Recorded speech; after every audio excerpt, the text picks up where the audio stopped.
Claire, on va commencer le 9e Tehillim, mais comme c'est marqué dans ce Tehillim, et je vais vraiment le dire en introduction, parce que dans le Tehillim, on va parler du rachat. Ga'arta goim ibata rachat shemam.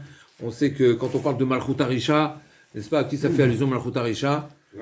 Ouais, c'est ceux qui ont détruit le temple, c'est ça, Malchut Harisha. Et bien maintenant, on peut se poser la question, pourquoi Malchut Harisha? Alors, c'est très intéressant. On a, je partage une idée qui est à partir de la paracha. On a parlé cette semaine dans la paracha de la paracha de Vayechi, c'est une paracha Stouma, d'accord? Une paracha Stouma, c'est-à-dire qu'il n'y a pas d'espace entre la fin de la paracha de Vaïgash et le début de la paracha de Vayechi. Et nous savons bien que la notion de l'espace dans la Torah, je ne sais pas si on en a parlé déjà dans ce shiur, mais la notion de l'espace dans la Torah, ça fait allusion. La Gemara dit pourquoi il y a des espaces, pourquoi il y a des parachiotes qui ont des espaces, Shtucha et Stouma avec des espaces blancs. C'était de manière à laisser le temps à Moshe Rabbeinu d'intégrer, d'approfondir, de développer, de prendre le temps. Voilà, d'intégrer, de faire révar, n'est-ce pas? Il faut mettre un espace entre chaque enseignement, et ça, l'espace. Mais c'est pas seulement. Donc, ça veut dire que dans la Torah, on manifeste, on exprime la réflexion, on va dire, de Moshe Rabbeinu à travers un espace. Mais plus que ça, c'est pas seulement. L'espace n'est pas seulement on va dire, un témoignage mais c'est quelque chose de bien plus fort, parce qu'on sait que le klaf, n'est-ce pas, le support des lettres, a aussi une kedusha de Sefer Torah. Et on le voit ça dans deux endroits. D'abord, premièrement, dans la manière d'écrire la Torah, c'est-à-dire qu'on sait qu'une des halachot de Ktipat Sefer Torah, c'est ce qu'on appelle mukaf gvil. Chaque lettre doit être entourée de parchemin. C'est-à-dire, si on ne peut pas écrire une lettre en bordure, qui est vraiment, parce que ça doit être complètement entouré. Alors, ça rentre dans toutes les différentes halachot. Et on retrouve une autre halakha dans le même esprit. Celui qui voit Chas v'Shalom un Sefer Torah qui brûle, il doit déchirer les vêtements. Pas une fois, deux fois. Une fois pour les lettres et une fois pour le parchemin. On voit ici que le parchemin a son importance. Et d'après ce qu'on vient de dire, c'est quoi l'idée de cet espace qui est blanc en réalité? C'est laisser l'espace aux lettres d'avoir toutes sortes d'interprétations. Et on sait très bien que les mots n'ont pas une seule interprétation, mais ils ont des multitudes d'interprétations, comme c'est marqué dans le Passouk, qui est fatish et fotetzela. Même quand on brise un rocher, le rocher va en éclats. Et la Torah, pareil, quand on frappe sur la Torah, n'est-ce pas? Ça veut dire qu'on s'efforce, on approfondit, etc. Eh ben, ça va en éclats, ça va de tout. Ça peut, il peut y avoir une multitude d'interprétations, de chidushim, et ça fait partie de la Torah. Et dans la paracha de la semaine, dans la paracha de la semaine, on a eu un exemple qui va dans ce sens-là, à savoir où les mots de la Torah. Donc on a dit, il y a l'espace autour des lettres qui est aussi de la Torah, et on a les mots de la Torah qui aussi ne sont pas tout le temps à traduire au premier degré, et c'est pour ça que la traduction de la Torah, ça a causé des ténèbres, ça a causé des jours de rocher. Le monde a été obscurci quand Talma Yamelech a demandé la traduction de la Torah. Pourquoi? Parce que la traduction, n'est-ce pas, qui dit traduction, trahison, on l'a dit souvent, mais dans la paracha, on a un exemple où le pshat, ça veut dire les mots qui sont mentionnés, il y a deux mots dans la paracha, où, d'après le pshat, ils ne peuvent pas être traduits littéralement. C'est quoi les deux mots, bien connus? Yaakov Avinu dit à Yosef, je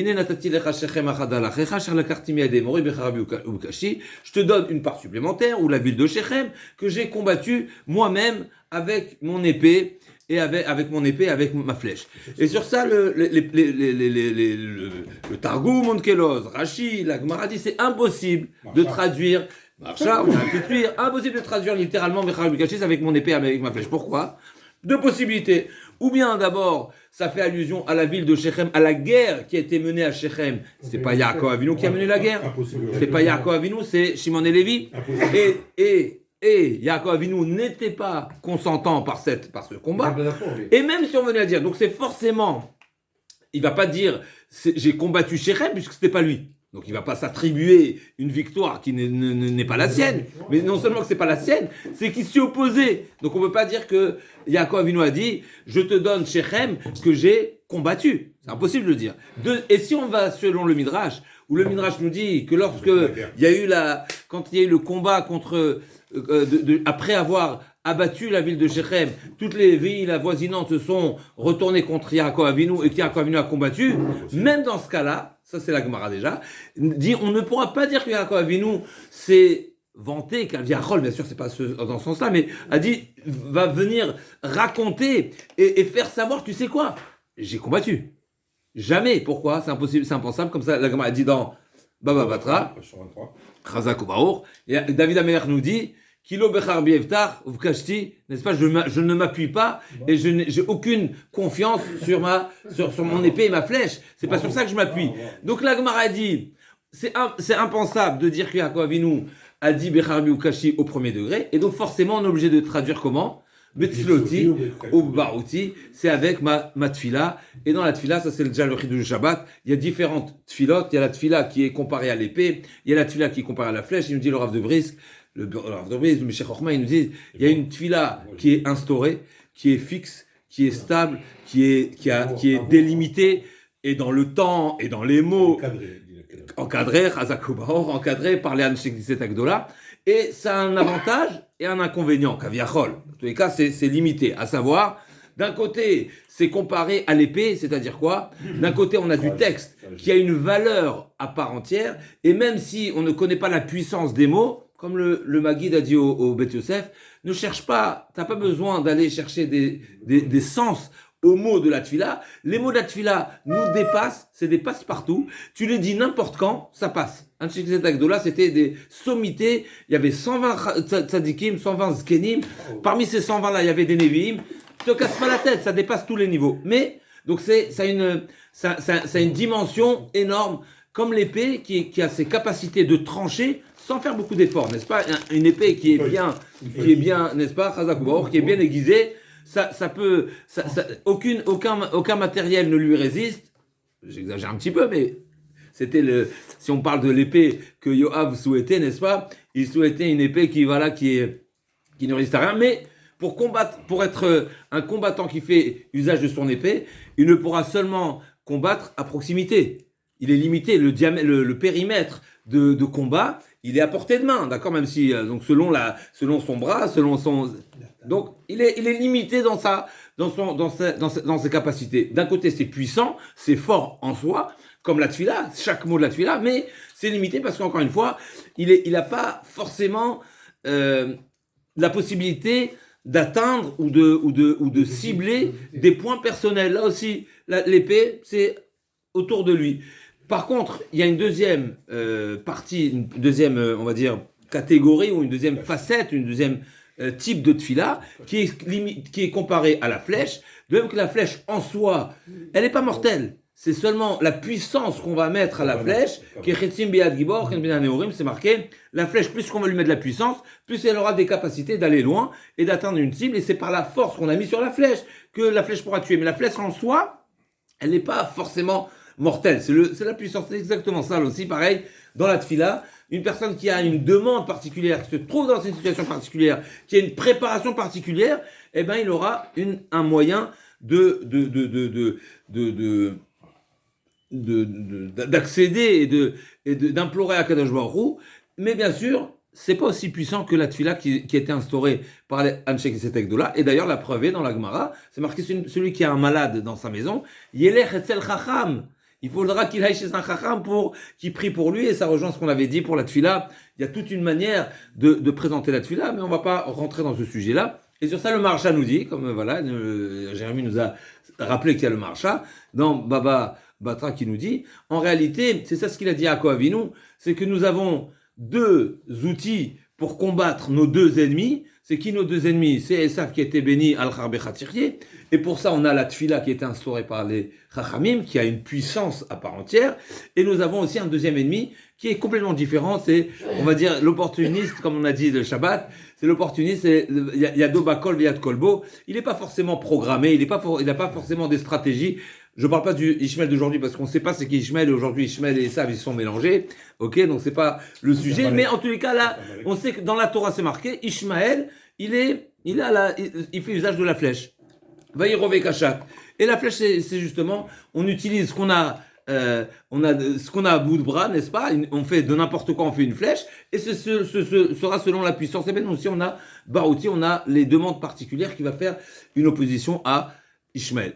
Pour revenir à Esav, parce qu'on a dit Malchut Harisha, on sait que les Romains s'opposaient particulièrement, entre autres, ça fait partie de leur combat, d'interdire, de poursuivre la smicha.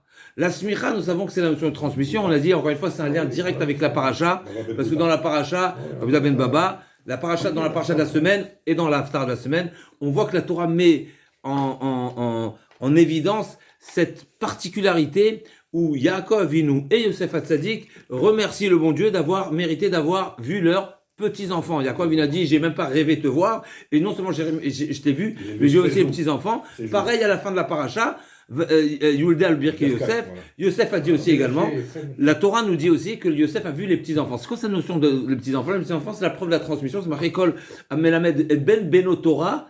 Tout celui qui apprend la Torah à son petit-fils, Kilou Kibla Me'ar Sinai.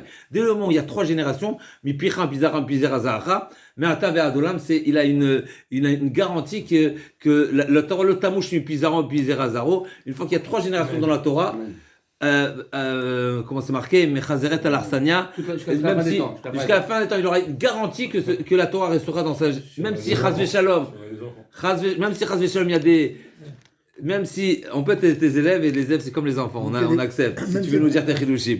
En tout cas, le Hashem, il y aura les enfants biologiques aussi. Il y aura les enfants biologiques également, même Kénératson. En tout cas, ce qui est certain, c'est que dans la paracha de la semaine, on a cette idée-là de l'importance qui est la transmission, et sur lequel, bien sûr, tout ça est lié avec la Yaakov Avinu, la disparition de Yaakov Avinu, la paracha Stouma, puisque nous savons que la disparition de Yaakov a causé malheureusement, on a perdu la clairvoyance, mais d'un côté, on a perdu la clairvoyance, d'un côté, on sait que Mazaro Bachim, Afu Bachim, donc Yaakov Avinu, en réalité, l'omet. Donc, il y a les deux idées existent et il faut savoir grâce à quoi on va réussir à surmonter. Donc encore une fois, je profite de ce Télim qui parle de Malchut Harisha et je vais revenir sur un point très très très fort qu'on a trouvé dans la Gemara. Les Malchut Harisha voulaient mettre un terme à la transmission. De quelle manière ils ont voulu mettre un terme à la transmission? En empêchant la smicha. C'est quoi la smicha? C'est la remise de diplôme. La remise de diplôme qui consistait à donner le droit au juge de traiter les domaines qui sont knasot. Donc c'est une partie, on va dire, de la Torah. Et d'ailleurs aujourd'hui, on n'a plus la smicha, on vit avec. Et malgré tout, on a vu que Rabbi Yehuda ben Baba s'est donné, a fait Messirut Nefesh pour pouvoir préserver encore quelques générations de la smicha, puisque encore une fois, je dis quelques générations parce que voilà, au final, ça s'est perdu. On n'a plus la smicha aujourd'hui. Même si le Rambam il nous dit qu'aujourd'hui on peut renouveler la smicha, c'est un avis qui n'est pas forcément accepté par tous. En tous les cas, aujourd'hui, on n'a plus la smicha. La smicha, par définition, c'est une transmission qui est sans interruption. Pas d'après le Rambam, mais d'après d'après les autres poskim. C'est depuis Moshe Rabbeinu. Moshe Rabbeinu, il a été, on va dire, il a mérité d'Akadosh Baruch Hu depuis Hachem. Ensuite, Moshe Rabbeinu, il a transmis Yoshua. C'est-à-dire qu'aujourd'hui, on ne peut plus juger les peines de mort. Pas les peines de mort, c'est pour les knasot. Mais effectivement, donc, on voit que les Romains, ils avaient cette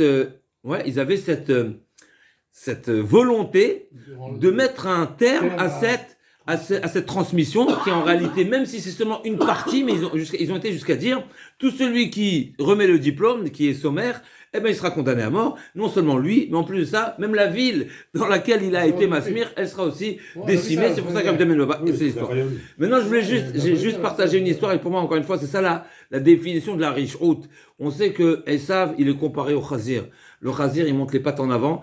En réalité, il montre seulement sa face extérieure, mais à l'intérieur, il est vide. Et j'ai raconté à ça une histoire. Et je pense qu'elle est très importante, cette histoire, parce que ça nous fait voir la véritable face de Esav, qui est justement de valoriser ce qui est secondaire, ce qui est extérieur, ce qui est d'apparence, et ne pas considérer, c'est pas seulement considérer ce qui est d'apparence.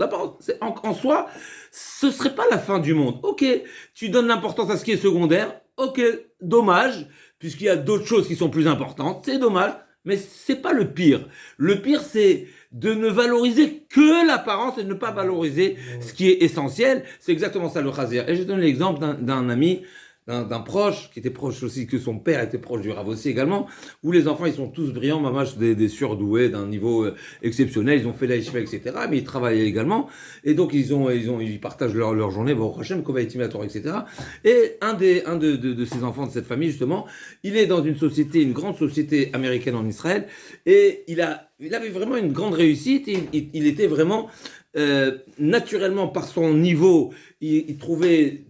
Il était toujours la personne à qui on posait les questions, les questions, les problèmes qui ne trouvaient pas de solution. On se tournait vers lui. Et donc, quand il y a eu une promotion, ils étaient tous le chef de la société en Israël. Il a proposé à ses supérieurs qui étaient aux États-Unis de le nommer, de le promettre. Comment on appelle ça? Ok. De le promouvoir. De le promouvoir. Et qu'est-ce qu'ils ont dit? Non. Il n'a pas de diplôme et il ne passera pas. Donc ici, pour moi, c'est un exemple simple et bête qui montre un petit peu le... Alors, je suis pas en train de donner raison, par exemple, c'est pas ça le sujet. Il y a une idée qui se dégage de cette approche. En réalité, la personne peut être d'un très grand niveau, de très grande capacité, où il y a le papier, où il n'y a pas le papier. Et ça, c'est très intéressant, ce parallèle avec le côté officiel, on va dire, comment ils ont une considération pour la chose. Mais en réalité, pour eux, bien sûr, c'est pas seulement l'apparence. Mais en tous les cas, ce qui est certain, c'est que de cette histoire-là, on en tire vraiment... Exactement, Khazak, moi aussi je suis étonné. Khazak, mais c'est une histoire véridique, encore une fois, qu'on m'a raconté. Oui, mais les sociétés là en Israël, il n'y a que des juifs de toute façon. Et il y a Kholiot, que même les grands patrons, c'est des juifs, ça je ne sais pas exactement, mais ils sont tous en Israël. Et vraiment une grande société, c'était vraiment. Et finalement, c'est quoi la fin de l'histoire? C'est que cette personne-là, mais elle a quitté la boîte. Bah oui, heureusement. Donc ils ont perdu un élément essentiel. Donc c'est. Et ils restent dans leur orgueil. Khazak, il a fait mode. T'es pas dans le cadre. Alors effectivement, je suis pas en train de dire que il y a pas des règles, il y a pas on va dire une. Mais ce qui est certain, ce qui est certain, c'est que de se figer, de se fixer à des règles et de ne pas rentrer dans le vif du sujet et d'évaluer. Alors, je suis pas en train de dire que oui, mériter, etc. C'est pas ça le sujet.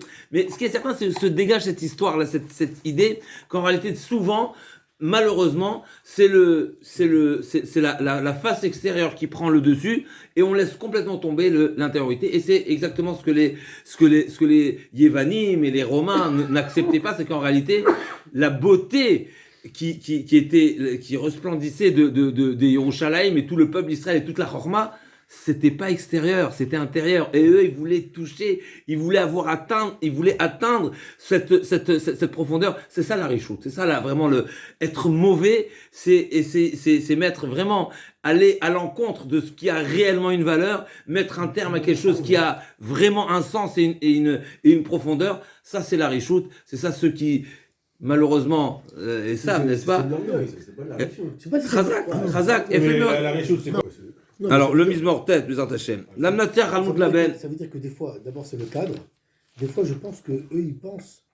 Il y a plusieurs explications, comme d'habitude, mais particulièrement ici parce qu'il y a un mot qui est étrange. Donc, si on le traduit littéralement, l'amnatser al-mout, si on le lit en deux fois, même si c'est un trait d'union, donc c'est entre autres ça qui va changer le sens. Est-ce que c'est un mot, c'est deux mots?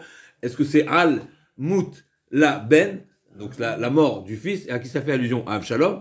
Et c'est le premier pshat que Rashi ramène, mais il dit, dans la suite du Passouk, on ne voit pas du Perek, du Télim, on ne voit pas de lien avec, je suis sûr que avec Avshalom. Les acrobates doivent parler de ça. Et donc, ça fait jaser. Donc la Torah, ça fait jaser. Donc ce Ben là, on ne sait pas à qui ça fait allusion. Et encore une fois, c'est comme on a vu dans les introductions déjà, très souvent, on ne voit pas d'une manière claire le lien entre les différentes psukim, mais encore une fois, peut-être qu'effectivement, ça parle du fils de Avshalom, mais voilà, il était complètement dans on ne va pas dire un mot péjoratif, n'est-ce pas, mais il était dans qu'on appelle ça, dans une, Haute direction. voilà, une direction très fine, très, voilà, qui n'est pas le sens premier, mais en tout cas, c'est la première explication. Donc, la Ben, ça fait allusion, Mizmor les David, donc ça fait allusion à la perte de Avshalom, mais c'est pas l'explication qui est retenue par la grande majorité des Mefarshim, et ils nous disent que Laben, c'est le nom de Rachid d'ailleurs le ramène lui-même. Laben, c'était un ennemi de David qui a fini par tomber lui-même. Et il demande Rachid, mais on n'a jamais vu cette personne qui s'appelle Laben. Alors il y en a qui veulent dire que c'est l'inverse de Naval, c'est le verlan de Naval, n'est-ce pas? Cela aussi il repousse. Mais en tous les cas, mais en tous les cas, ce Laben, il nous dit, on l'a pas trouvé ailleurs ce nom. Ne t'étonne pas, ça peut exister, qu'il y a des noms qui figurent comme ça, une fois, qui sont flash.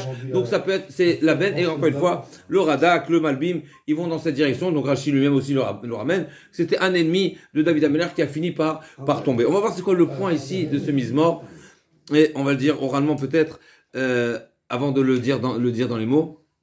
David Ameller donne de l'importance au devoir de la reconnaissance. On va retrouver dans les mots, et c'est un Chovat Halevot qui est très fort. Le devoir de reconnaissance, on tourne souvent autour de cette idée. Le devoir de reconnaître que tout ce qui se passe, c'est la volonté, c'est la réussite, n'est pas la nôtre, mais c'est la volonté d'Akadosh Baruch Hu. Et même si des fois on peut être amené à penser que ça a l'air d'être ça fait partie des règles de la nature, et dans une guerre il y a toujours un vainqueur et un vaincu, et il peut y avoir des personnes qui eux-mêmes se piègent par leur propre, qu'on appelle ça, par leur propre stratégie. Alors allez-nous, c'est ce qu'on a entendu encore une fois il n'y a pas très longtemps, malheureusement, quelqu'un il disait dans l'armée israélienne que malheureusement on est fatigué, comme ça il disait, on est fatigué, et on retrouve que nous-mêmes, on se piège par nos propres pièges. Comme ça il disait, alors allez-nous, c'est terrible, parce que voilà, ici, alors je suis pas en train de dire ce qui se passe là-bas, c'est pas l'idée, mais en tous les cas, ce qui est certain, c'est que malheureusement, oui, quand on n'est pas suffisamment en éveil, eh ben malheureusement, on trébuche dans nos propres. Donc c'est sûr que si on va sur un plan logique, oui, ça existe. Ça existe qu'une personne lui-même oublie, il a mal noté, n'est-ce pas, quand c'est marqué dans la halakha, quand on cache les 10 morceaux de pain, RF Pessah, il faut noter, ou il faut retenir, mon les amis, parce que sinon après tu devras refaire l'abdika, etc. Donc c'est sûr que malheureusement, si on n'est pas éveillé, eh ben on risque de tomber dans nos propres pièges.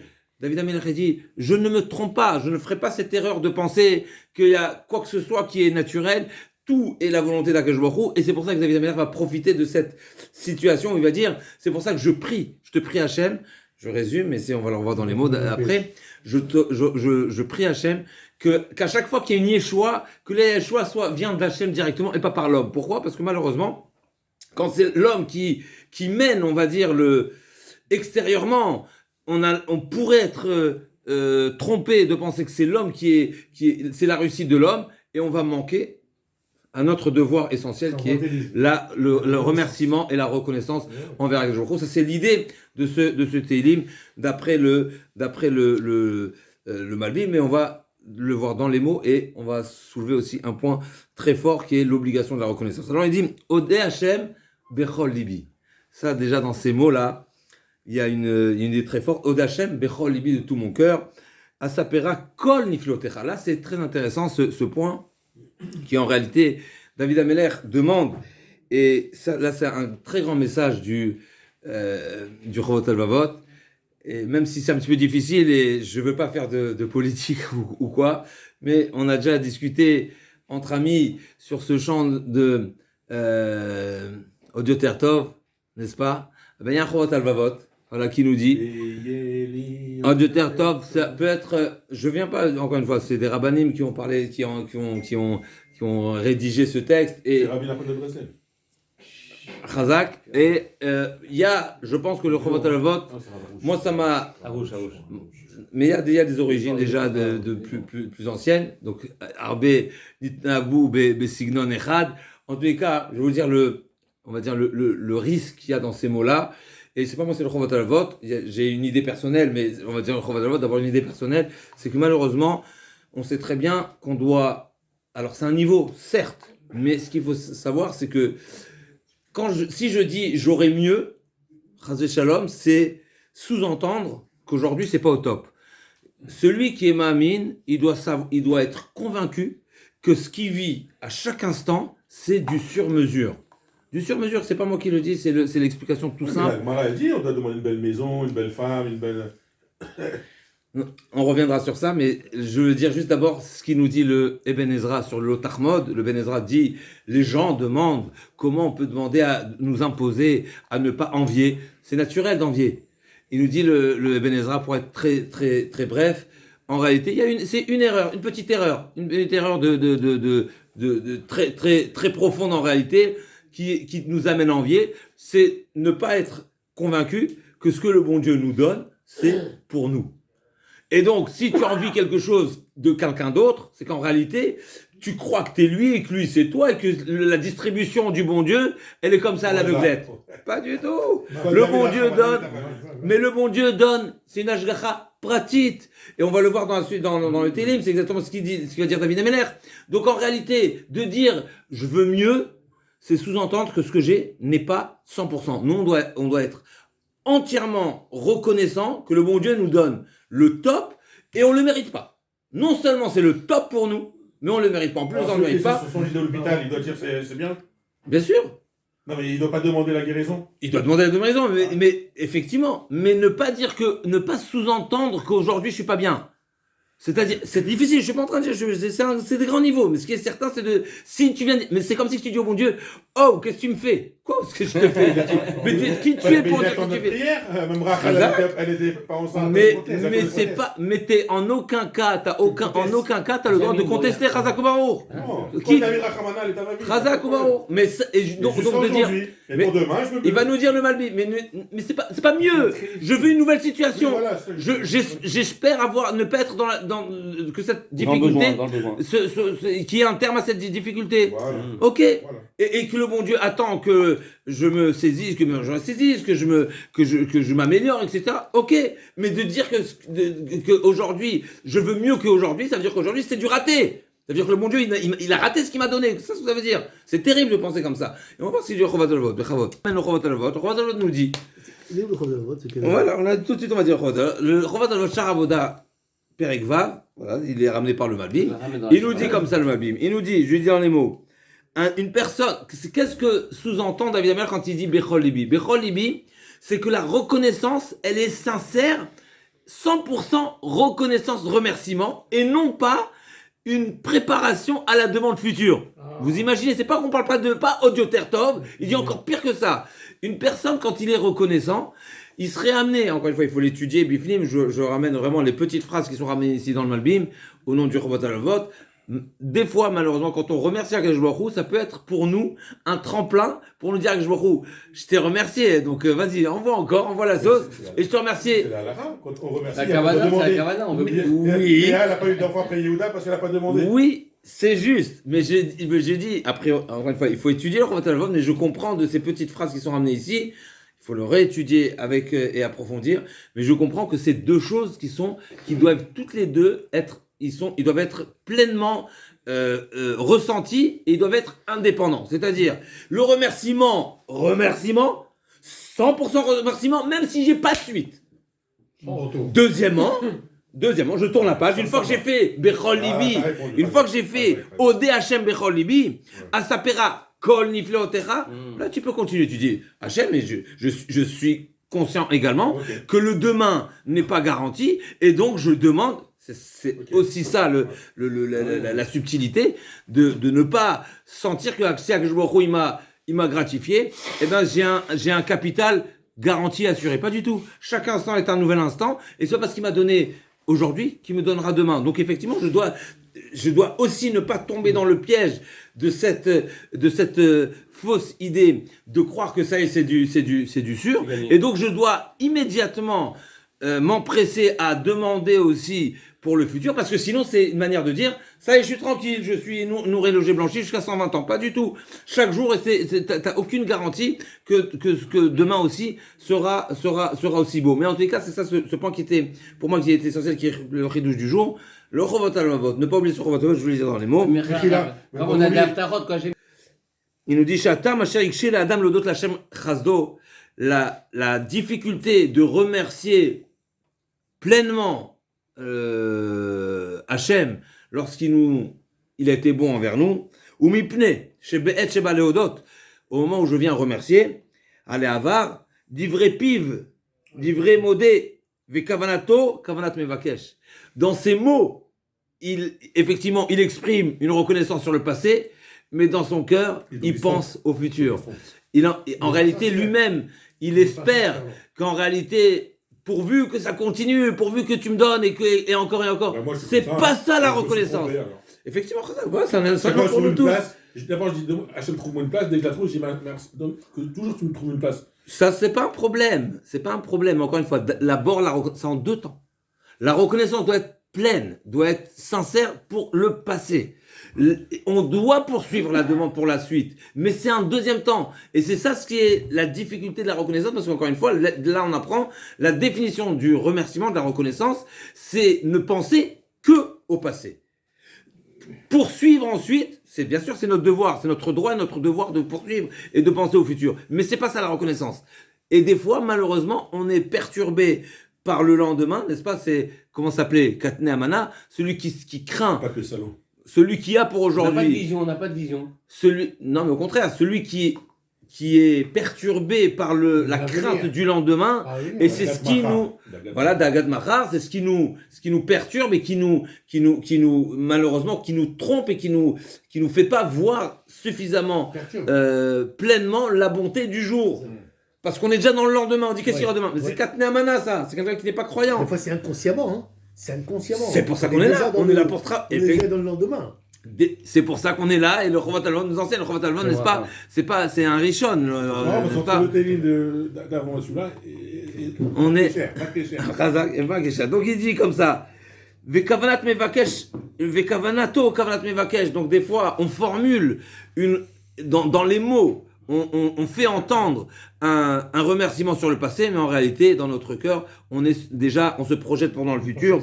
Chez Belibo, Yechaven, Levakesh, et son intention, c'est que dans son cœur, il pense à demander qu'Akadosh Baruch Hu, chez Yosiflo, qu'Akadosh Baruch Hu lui rajoute, Hachem les Timimo Beati dans le futur, Vimken, En, Hodaato, Shelema. C'est les mots, et encore une fois, c'est à étudier, c'est un Rishon, chaque mot, c'est.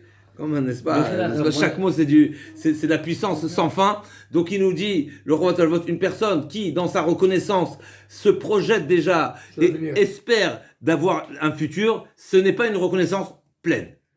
Ah ouais, mais alors. J'ai fait une pause. Alors, Asapérakol Nifleotera, dans la suite de l'idée, ça va toujours dans le même ordre d'esprit, il nous dit le Malbim, il nous dit, Loke derer bne Adam, Kol Nifleotera, Loke derer bne Adam, il y a des gens, Kol Nifleotera, c'est quoi? C'est une reconnaissance sur tout, c'est-à-dire qu'on a l'œil et la sensibilité et la reconnaissance sur chaque petit détail que Akadosh Baruch Hu nous offre dans notre vie. Et c'est ça le ridouche, encore une fois, qui va dans ce même sens, qui est la grandeur de la reconnaissance. Pourquoi? Parce que certaines personnes ont la facilité et ne pensent seulement à reconnaître et remercier pour les nissim glouim, pour les miracles qui sont visibles, qui sont évidents, qui sont surnaturels, qui sont Chazak. Là, on parle de la reconnaissance, mais effectivement, là-bas, le Rambam, il va jusqu'à dire celui qui n'est pas conscient que chacune qu'on appelle ça, des règles de la nature, en réalité, tout est miracle, c'est-à-dire tout est la volonté d'Hachem, eh bien, c'est un kofer, tout simplement, c'est un kofer. Donc, il a fixé des règles. Certes, il y a des règles, et les règles de la nature, quelque part, c'est aussi un décret d'Hachem, parce que Akadosh Baruch Hu ne souhaite pas modifier certaines règles. On parlait à Mavdil tout à l'heure de certaines, on va dire qu'on appelle ça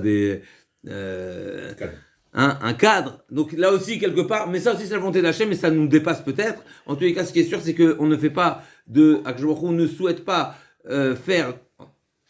Une personne à qui on fait des miracles dévoilés, ça lui prend de son capital, de son mérite. Mais en tous les cas, il nous dit David Ameller, à sa pera kol nifleotera, ça veut dire je ne vais manquer aucun remerciement, c'est-à-dire je vais reconnaître la totalité de tous les bienfaits que tu me fais.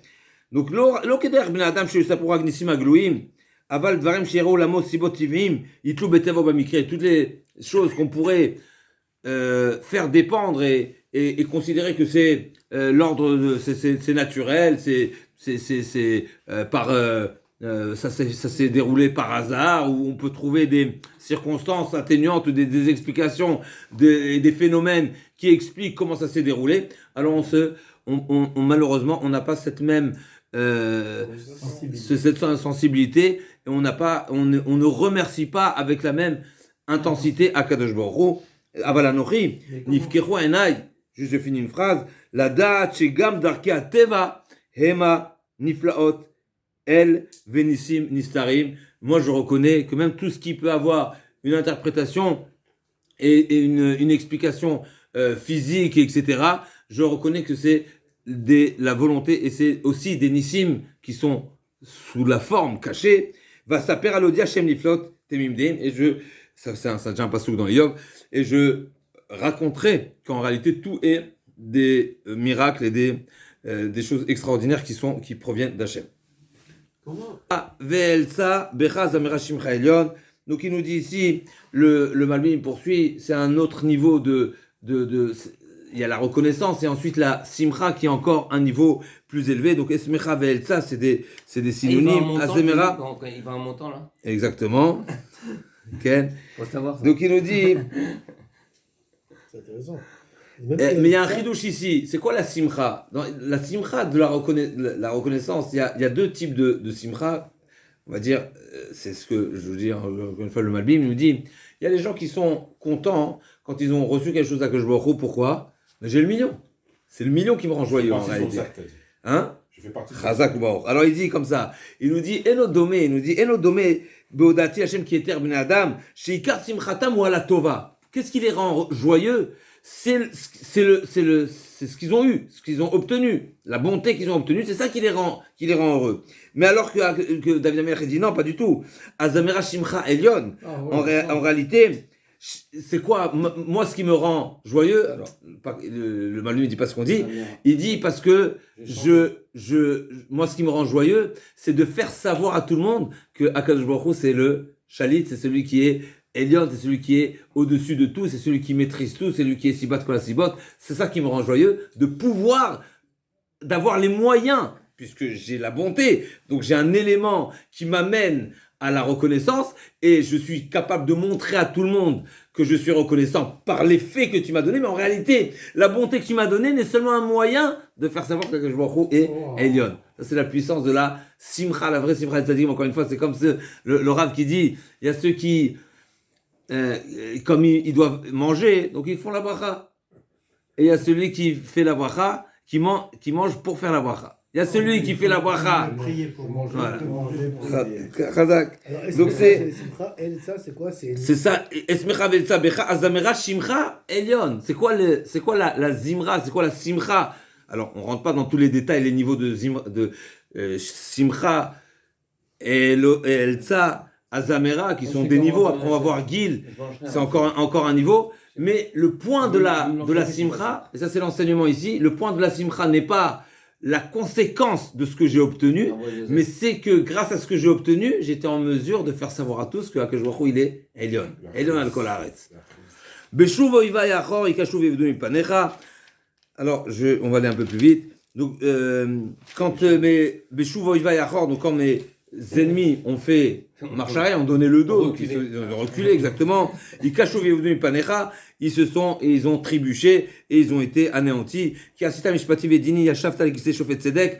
Qui a cité Mishpati Vedini, un bon chidouche ici. Quand tu as fait mon jugement, Yashavta Lekise Shofet Tzedek, tu es resté assis sur ton siège de jugement. Ça veut dire que le jugement ne s'est pas encore terminé et il y aura encore une suite. Et là, ça fait allusion à la confiance que David Amelech a, que Akadosh Baruch Hu va poursuivre et continuer à juger ceux qui méritent d'être jugés. Garta Goïm, Ibatarasha, ça c'est l'introduction. Donc tu as Garta Goïm, donc Gehara, on sait que c'est quoi Gehara, c'est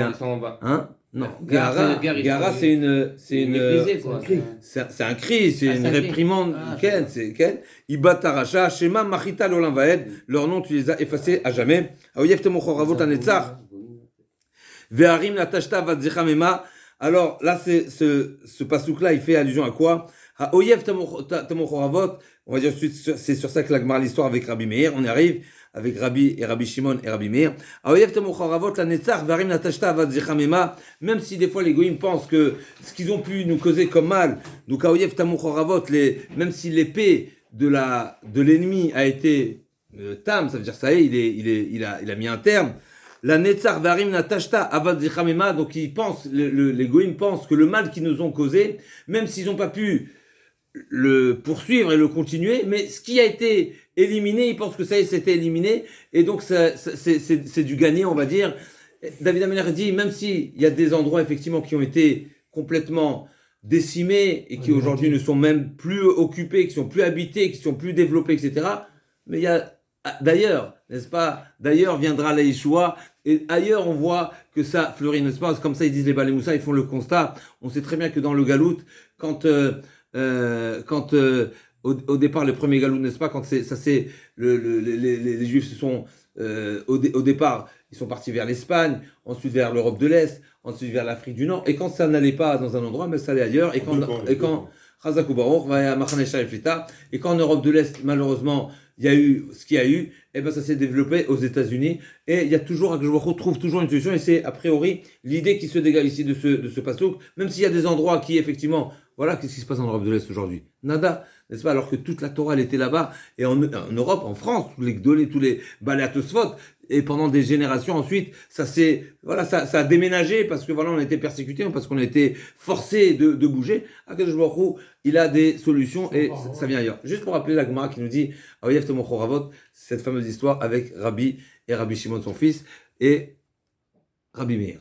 Une fois, Rabbi enseigne à son fils un enseignement qui concerne la halachot de Tumura. Ok, donc on sait que la Torah dit Vaya Tumura Kodesh, donc on n'a pas le droit de transférer une Kedusha qui est sur une bête, on n'a pas le droit de la transférer sur une autre bête, même si c'est une meilleure bête. Et donc Lo Yamirenu, Velo Khalifenu, Tov Bera Ora Betov, on n'a pas le droit de transférer une Kedusha qui est sur une bête qui est offrable, donc elle a toutes les conditions pour être offerte, on n'a pas le droit de transférer cette Kedusha sur une autre bête, et si oui, alors Vaya Tumura Kodesh. Il y a un sujet de discussion autour de cette halakha, et donc Rabbi disait à Rabbi Shimon, comme ça, un enseignement, Acherim Omrim, il lui enseigne un enseignement au nom de Acherim, Ilouaya Tumura, Ilouaya Karef. S'il avait le statut de Tumura, il n'aurait pas été offert. Sans rentrer dans le détail, c'est là-bas c'est la Gemara, ok, mais il lui dit, Rabbi Shimon qui lui dit, c'est qui Acherim? Il savait pas. Qu'est-ce qu'il a répondu son père? Amarlo, miem Acherim, miem alalou, shememem anushotim, ou shmetam maskirim. Comment se fait-il qu'on a des enseignements au nom d'auteurs qu'on ne connaît pas? Oh, c'est de la Torah. Donc si la Torah, il faut connaître ces personnes-là. Donc Rabbi Shimon, qui quelque part est étonné, demande à son père, pourquoi tu me révèles pas qui sont ces rabbins? J'ai besoin, c'est son enseignement. Donc il faut être reconnaissant. Et on l'a répété aujourd'hui encore au shiur, quand on mentionne le nom d'une personne, c'est qu'il a une valeur, n'est-ce pas? Rarement c'est marqué dans la Gemara, Oumer Rabanan, et on ne mentionne pas le nom, mais la Gemara nous enseigne dans Megillah, dans d'autres endroits, Chazon Yeshua ben Amos, n'est-ce pas? Chaque fois qu'il y a le nom d'une personne et de son père qui est mentionné, forcément, pour Ishaïa par exemple, il est Navi, et ben son père aussi il est Navi. Pourquoi? Parce que sinon on n'aurait pas mentionné le nom de son père. Si on a mentionné le nom de son père. Et à l'opposé, si c'est un rachat, le père aussi il est rachat. Sinon on n'aurait pas mentionné, comme c'est marqué, comme Yaakov Avinu il a demandé, n'est-ce pas, de ne pas être mentionné. Donc c'est sûr que si le nom il est mentionné, c'est que ça révèle une certaine valeur, une certaine dimension, une certaine. Donc donc Rabbi Shimon dit, oh, si tu me donnes un enseignement, donc tu dois me donner le nom. Donc, qu'est-ce qui se passe? Qu'est-ce qu'il répond Rabbi? Il dit pourquoi à Marley? Gam avatam, gam sinatam, gam kinatam, kvar mechila. À Marley, il lui a répondu, Bnei Adam chez Bikshu la kork votra. C'est qui ces gens-là? C'est des personnes qui ont voulu la kork votra, donc littéralement déraciner nos honneurs, vukvot betavicha, et les honneurs de ton père, sans rentrer dans tous les détails. Et donc finalement, c'est des gens qui ne méritent pas qu'on les nomme par leur nom. Qu'est-ce qu'il a répondu? Il a répondu.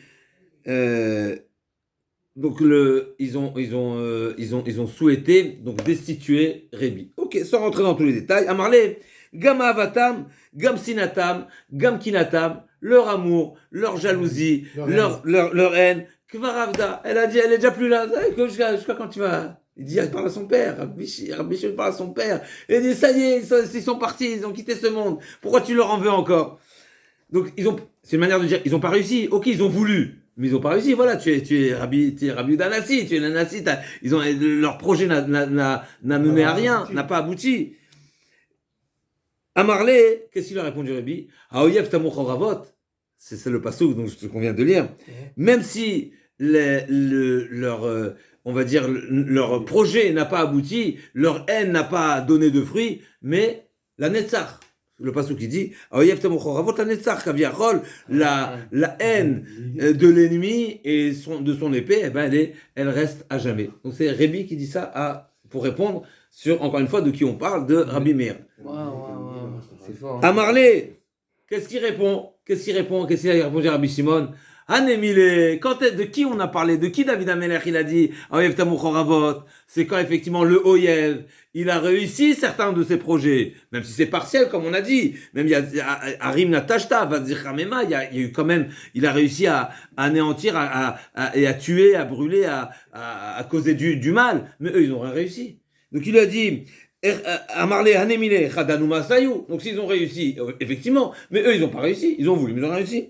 Rabban lo Hanu Masayou, ils n'ont pas réussi. Qu'est-ce qu'il a dit? Hadar, Rabbi, il a fait marche arrière. Atnele, Amrou, Mishum Rabbi Meir. Il a dit effectivement. Mais qu'est-ce que Rabbi Meir il a voulu faire à Rabbi? C'est pas le sujet. Ilou Ayetken, donc il a réenseigné. Et au nom de Rabbi Meir. D'ici on voit, d'abord il y a beaucoup d'enseignements ici, bien sûr, évidemment, mais encore une fois il y a ce Rabbi Shimon qui cherche vraiment qui a une confrontation avec son père qui est n'est-ce pas, C'est qui dit ça? C'est le Babim, ça? C'est la Gemara. Ça c'est le Moi je crois que Gemara. Rabbi Meir c'était Acherim parce que c'était l'élève de Acher. Effectivement, Mais pas qu'il voulait quelque chose à Rabbi. on n'a pas dit pourquoi il s'appelle Acher. Cette Gemara qui est dans Orayot, tu verras dans Orayot, cette Gemara elle nous dit que Rabbi n'a pas voulu mentionner son nom, mais alors peut-être c'est lié, il faut approfondir là-bas. Mais en tout cas là c'est le texte de la Gemara, le texto, ce qu'on a lu c'est vraiment le texte de la Gemara. Et là je dis encore une fois, il y a vraiment de mémoire, je sais pas, je connais pas, je suis loin de connaître tout, mais c'est de mémoire, il n'y a pas beaucoup d'exemples comme ça entre un père et fils, confrontation, et encore une fois, il s'agit ici du kavod du père. Et Rabbi Shimon, quand même, il défend parce que si finalement, il y a quelque chose finalement d'incohérent, si toi-même, Rabbi, tu as la conscience, ou bien tu l'effaces, d'accord? Tu jettes, tu le considères pas, ok, c'est page tournée, on le mentionne pas. Quelqu'un qui est pas dans le droit chemin, quelqu'un qui mérite d'être écarté, il est écarté. Mais finalement, soit tu choisis de nous transmettre la Torah, et c'est sa Torah, et on lui doit la reconnaissance, eh ben il mérite d'avoir son nom. Et Rabbi, il a accepté la Ta'ana, l'argument de Rabbi Shimon, son fils, et donc il a fini par lui répéter l'enseignement au nom mais il a de laissé Rabbi la Meir. Mishnah avec Acherim quand même. Effectivement, il y a des Mishnot, effectivement. Alors, on va juste lire rapidement la fin du Mizmor. Bien sûr, il y a beaucoup d'explications, mais voilà, pour trouver toujours des nouveautés. Donc, Vadona el Olam Yeshev, Konen HaMishpat Kiso. Donc, Akadosh Baruch Hu, il occupe le siège de la justice à jamais. V'ishpotev el betzedek adinem b'mesharim, ça va toujours dans le même sens. Vi Adonai Misgav Ladach. Misgav leitot batzara. Est-ce qu'on a quelque chose ici? Donc Akadosh Baruch Hu, quand l'Atid Lavo, donc c'est déjà une prédiction, quand Akadosh Baruch Hu va établir la justice, Konen, donc c'est Milachon, n'est-ce pas un Konen, c'est établir, c'est vraiment placé avec une Machon et Shivtecha, c'est vraiment je sais pas si c'est un socle ou vraiment une assise, à la justice. Et de quelle justice on parle? De la justice qui est Misgav les Israël Shem Dakim, donc qui va élever le peuple d'Israël qui a été daké, n'est-ce pas, qui a été rabaissé. Veivtechu becha yudei shemecha. Et là, il y a une précision, le peuple d'Israël qui est Yod et Shemecha, qui te reconnaissent, ils vont avoir une confiance en toi, Kilo Azafta Dorshecha Hashem, parce que tu ne les as pas abandonnés, tu n'abandonnes pas ceux qui sont Doresh, n'est-ce pas? Ceux qui sont Doresh Hashem, c'est celui qui cherche à trouver Akadosh Baruch Hu, comme on l'a dit dans le début du Mizmor, où David Ameller dit je ne remercie pas et je reconnais pas seulement les miracles qui sont dévoilés, qui sont flagrants, qui sont extraordinaires, mais je vais jusqu'à chercher et reconnaître automatiquement toutes les différentes anagotes, donc les conduites d'Akadosh Baruch Hu, même ceux qui paraissent naturels et dans l'ordre des règles de la nature. Zamirul Hashem, Yoshev Tzion, Hagidu Ba'miman Yotav. Donc chanter à Akadosh Baruch Hu, Yoshev Tzion, donc c'est ceux qui, encore une fois, c'est une prédiction, ceux qui vont mériter d'être installés à Tzion et Yerushalayim, Audio Hagidu Ba'miman Yotav, donc faites savoir, n'est-ce pas, il y a une Hagidu le Hagid, n'est-ce pas, c'est raconter, c'est faire savoir, Ba'amim à toutes les nations, à Yotav, donc toutes les prodiges, qui doresh Damim Otam Zachar, Lo Shachar Tarakat Anavim, là aussi, il y a un enseignement ici, qui doresh Damim à Keshbochou, il a deux types de justice. Il y a la justice pour les goïms, que Akadosh Baruch Hu ne réagit, on va dire, qu'à Viachol, seulement quand il y a une demande de justice, parce qu'il y a une atteinte au sang, n'est-ce pas? Ça veut dire qu'il y a des meurtres, et donc Akadosh Baruch Hu se venge, n'est-ce pas? Le sang qui a coulé, le sang des victimes, alors que alors que pour les Bnei Israël, Akadosh Baruch Hu n'attend pas de venger seulement le sang, mais dès le moment où il y a un appel au secours, la tzaraka des Anavim, donc c'est des Bnei Israël, Akadosh Baruch Hu répond déjà. Donc David Ameller demande d'être gracié. Réoni, regarde mon état, Mison Aï, de mes ennemis, mes romisharim. Avec les manas sapera kolte ilatecha, à nouveau, là, David Ameller demande d'être répondu, d'être exaucé, de manière à ce qu'il puisse raconter et faire savoir, comme on a dit tout à l'heure, Bishare Batzion, Agila, Bishuatecha. Et là, il y a un petit ridouche, c'est quoi la notion de Gil? Gila Veranen, c'est un niveau de joie qui provient de quelque chose de nouveau. Donc, David Ameller ici demande et souhaite d'avoir des moyens, des nouvelles, on va dire, Yeshuot, des nouvelles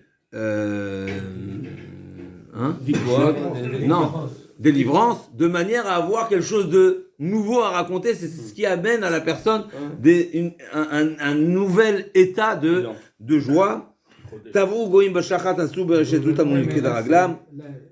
C'est pas par rapport à tout à l'heure. Mizmor Noda Hashem Mishpat Asa Befo Al Kapav Nokesh Rasha Higayon Tsela. Donc c'est la justice d'Akadosh Baruch Hu est su et le Yashuvu Reshaim Nishola Kol Gum Sheche Elohim. Là il y a différentes explications. Est-ce que Yashuvu Reshaim Nishola, c'est les Reshaim, ils vont tomber dans les abîmes, Kol Goim Sheche Elohim, comme les Goïm qui ont oublié Akadosh Baruch Hu, ou bien non, en réalité, donc on parle des Reshaim Israël qui sont comparés aux Reshaim Goïm, ou bien non, pas du tout, Chas Shalom, on parle des Reshaim Goïm, c'est une même catégorie de personnes qui parlent des Reshaim Goïm, qui mériteront de descendre l'Ishola, donc c'est vraiment au Tartit à Tartit, le plus bas. Pourquoi? Parce qu'ils étaient chez Elohim, Chas Shalom chez les Bnei Israël, même si des fois on n'est pas connecté, mais on a quand même des connexions. On ne peut pas dire qu'on oublie Akadosh Baruch Hu, c'est des fois, mais on essaie d'être toujours, voilà, ne pas oublier, comme les Goïm Chas Shalom. Kilo la netzach et sharach evion tikvatanim tovadla. Donc on ne sait pas à jamais qu'Akadosh Baruch Hu va nous oublier. Tikvatanim tovadla Chas Shalom. Kuma Adonai ale ozeno shishaftu goyim al panecha. Donc là il y a un petit ridouche. Je peux finir avec le Malbim. Le Malbim nous dit, là David Ameller fait une nouvelle demande, donc après les remerciements sur ce qui s'est passé, donc la benne qui a succombé, donc il a surmonté, il a été épargné, il a été sauvé de cet ennemi. Là, David Ameller fait une tfila pour les prochaines situations qui pourraient toucher quiconque. Et là, comme ça, il dit le Malbim. Je vous lis dans les mots, Mechila.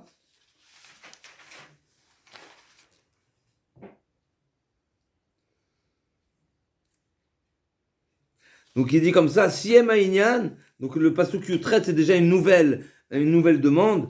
Donc, Siem Einan ou Matrit Tfila ou Bakasha, donc c'est une demande que David Ameler formule. Il y a Chouvou, donc il demande à Kadosh Baruch Hu que de même que Laben il est mort, et bien pareil que tous les Rechaïm qui tout rachat qui cherche à faire du mal à quiconque, d'accord, donc si on dit que c'est le goy, alors Akadosh Baruch Hu va les punir et va les juger. Qui Yashuv Rechaim Mishola de l'Anavim, donc Akadosh Baruch Hu va appliquer la volonté et la défense des Anavim, donc des Bnei Israël. Kuma Hashem, et là c'est la conclusion du Mizmor. Dans la même idée avec laquelle il a commencé, il demande à David Ameler, Kuma Hashem, Alia Ozenosh, Ishaftu Goim al Panecha. David Ameler demande que la justice et que ce soit visible que c'est la punition qui est et la justice qui est établie par Akadosh Baruch Hu, pour ne pas qu'on vienne à penser que c'est la main d'un humain qui a été et ça a été quelque chose qui a été, on va dire, de l'ordre naturel. Donc Alia Ozenosh, Ishaftu Goim el Panecha, Shita Hashem ora lahem yedu Goim enosh emasela. Donc de manière à ce que les Goim sachent que enosh emasela, enosh, ici il y a deux explications. Ou bien enosh c'est minachon, un homme, et donc c'est faire savoir aux nations qui ne sont seulement des êtres humains et non pas de force divine, bien sûr, Chazvé Shalom. Deuxième explication, c'est Milachon Anusha, c'est qu'ils sont rien du tout, c'est que c'est pas des hommes et pas ils sont pas bien sûr des dieux, ils n'ont pas de pouvoir et quoi que ce soit, mais ils sont même pas, le terme ici employé, c'est Enosh Milachon, voilà qu'ils ont. C'est punition. Anouch. Non, c'est pas. Anosh, c'est pas Nisha, c'est Milachon, Anusha. Donc, ou bien qu'ils n'ont pas de divinité, ils n'ont pas de pouvoir, ils n'ont pas de capacité, ou bien c'est Milachon, deuxième explication, qui est dans le Sforno, Anushim ou Mdukaim, comme des gens qui sont désespérés et sans aucun espoir. Chazak Ubaruch. Bezrat Yitbarach, on se retrouve